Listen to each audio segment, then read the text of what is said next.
Красноярском крае развернулась одна из крупнейших поисковых операций последних лет.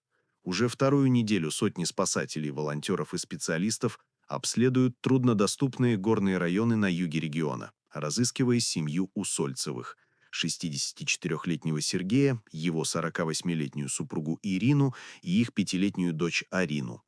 Семья вышла в короткий поход по Кутурчинскому Белогорью 28 сентября и вскоре перестала выходить на связь. С тех пор ни одного достоверного следа обнаружить не удалось. В телеграм-канале «Красмаш» опубликованы подробные карты поисков, демонстрирующие их масштаб. Красные линии обозначают маршруты пеших групп спасателей и добровольцев, желтые — зоны облета квадрокоптеров и беспилотников, оранжевые — направления, по которым работали кинологи с собаками. Каждая линия на карте — десятки километров тайги, буреломов и оврагов, прочесанных в надежде найти хотя бы малейший след семьи. На картах также отмечены диаметки, любые возможные улики, следы животных и людей, сломанные ветки, места, где слышали лай собак или крики. Среди них тревожная отметка — костер последней надежды. По словам авторов канала, здесь предположительно могли останавливаться Усольцевы, но при осмотре людей не нашли. По данным ГСУ СК по Красноярскому краю и Хакасии, поиски продолжаются без остановки.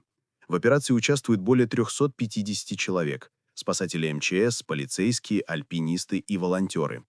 Работы ведутся круглосуточно, несмотря на тяжелые погодные условия: снег, морозы до минусовых температур и туманы, снижающие видимость до нескольких десятков метров.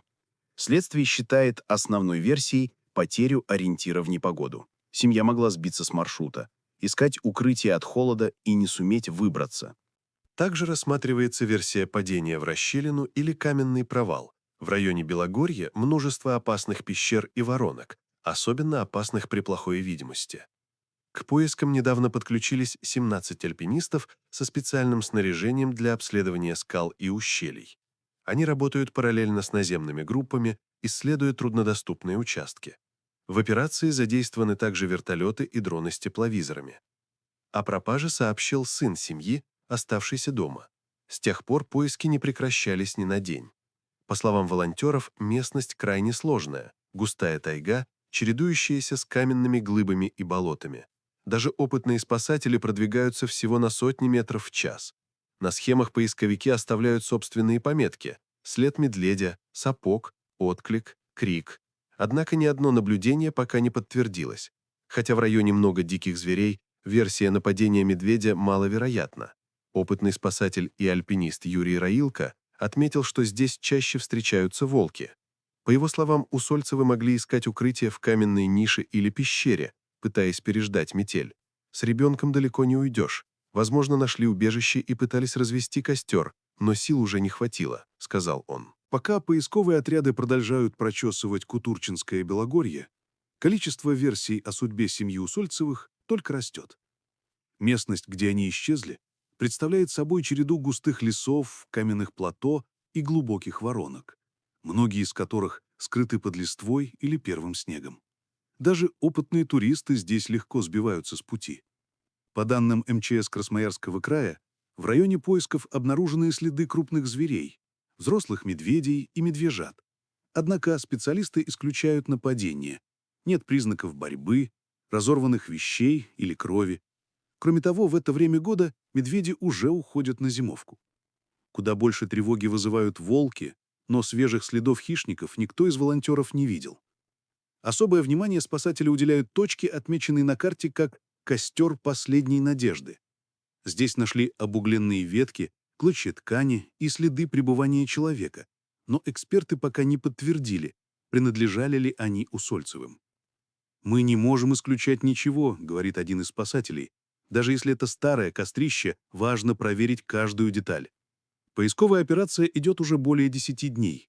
По данным ГСУ СК по Красноярскому краю и Хакасии, обследованы десятки квадратных километров тайги. Для координации групп используют GPS-треки и радиометки, а все находки, от старых костров до отпечатков обуви, фиксируются на цифровых картах. Волонтер Ирина Якунина, участвующая в поисках, предполагает, что семья могла погибнуть от холода. В машине нашли неполную упаковку спичек, один коробок пропал. Вероятно, они пытались развести огонь. Но если бы могли идти, уже бы вышли к людям. Видимо, сил не осталось. Возможно, замерзли, прижавшись к друг другу, поделилась она. По метеосводкам, в ночь на 29 сентября температура в районе Белогорья опускалась до -5 градусов. Местами шел снег с дождем и дул порывистый ветер до 10 метров в секунду. Без зимней одежды и запасов еды, которые у Усольцевых, по данным спасателей, отсутствовали, выжить в таких условиях почти невозможно. Опытные таежники отмечают, при переохлаждении человек теряет силы и может просто присесть отдохнуть и не проснуться. Поэтому каждая пещера, каждая расщелина тщательно осматривается. Уже проверены десятки ниш и воронок, безрезультатно. Поиски не прекращаются ни днем, ни ночью. Вертолеты и дроны с тепловизорами используют каждый просвет погоды. Альпинисты обследуют скалы. Волонтеры прочесывают долины и русла ручьев.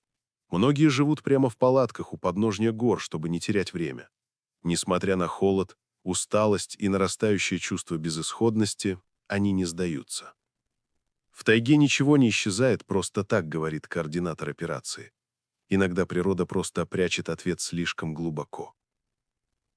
В ближайшие дни спасатели намерены расширить зону поисков, охватив соседние ущелья.